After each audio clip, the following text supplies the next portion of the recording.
আজকের ব্লগটা বেসিক্যালি আমার রিসেপশন ডেরই একটা ব্লগ।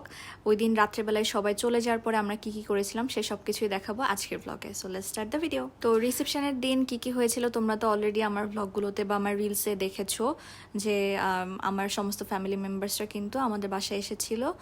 তো আসলে সবাই চলে যাওয়ার পরে আমি অনেক স্যাড হয়ে গিয়েছিলাম, আবার অনেক টায়ার্ডও ছিলাম। অলরেডি তোমরা ইন্ট্রোতে দেখেছো যে আমরা গিফট ওপেন করছি, মানে ওদের খুলনার প্রোগ্রামে আমার রিসেপশনে যে সমস্ত গিফটগুলো উঠেছিল সেসব কিছু আমরা ওই দিনই মানে রিসেপশনের দিন রাত্রেবেলায় ওপেন করেছিলাম। অ্যাজ আমার মন অনেক খারাপ ছিল, তাই সবাই ভাবলো যে আচ্ছা ঠিক আছে, তো আমরা আজকেই গিফটগুলো ওপেন করি, গিফটগুলো দেখলে হয়তো বা সবার অনেক ভালো লাগবে।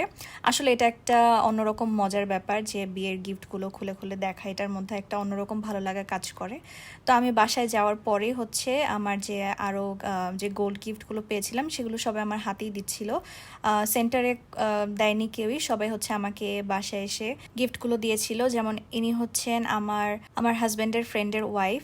ওরা সবাই আমাদের বিয়েতে অনেক মজা করেছিল, আর তারা ঢাকাতেও গিয়েছিল। আমার অনেক ভালো লেগেছে, আমরা একসাথে অনেক মজা করেছিলাম। তো তারা আমাকে এই সুন্দর একটা গোল্ডের রিং গিফট করে, যেটা আমি অল দ্য টাইম ক্যারি করতে পারবো। খুবই সুন্দর একটা ডিজাইন ছিল, খুব সিম্পলের মধ্যে খুবই সুন্দর লেগেছিল আমার কাছে। আর আমি এই টাইপের জুয়েলারিসগুলো বেশি পছন্দ করি, যেগুলো অল টাইম ক্যারি করা যায় আর কি। তো তারপরে হচ্ছে ইনি হচ্ছেন আমার চাচি শাশুড়ি। ইনি খুবই সুইট একজন পার্সন, আর আমাকে আংটিটা পরিয়ে দিচ্ছে আমার সুইটেস্ট ননদ আনিকা। আর এই রিংটাও কিন্তু মাশাআল্লাহ অনেক সুন্দর ছিল, ফ্লোরাল একটা খুবই সুন্দর, খুবই ক্লাসে ছিল ডিজাইনটা।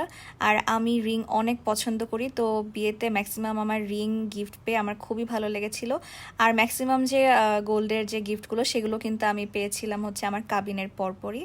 এনিওয়েজ তারপরে হচ্ছে এই যে সবাই মিলে বসে গেল ওদের গিফট ওপেনিংয়ের জন্য।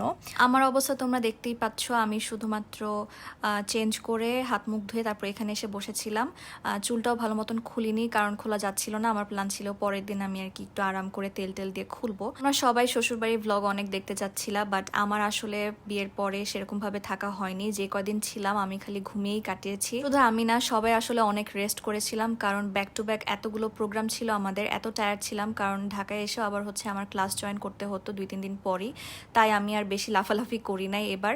সো নেক্সট টাইম ইনশাল্লাহ যখন শ্বশুরবাড়ি যাব তোমাদের জন্য প্রপার প্রতিদিনের ব্লগ করব আমি। না তোমরা স্যাড হইও না, এখনো পর্যন্ত আমার আরো একটা ব্লগ বাকি আছে শ্বশুরবাড়ি, ওটা আমি খুবই সোন আপলোড করে দিব। Till then take everyone, tata. আর লাস্টে তোমাদের জন্য কিছু পিকচার্স আমি অ্যাটাচ করে দিচ্ছি, এনজয়, টাটা।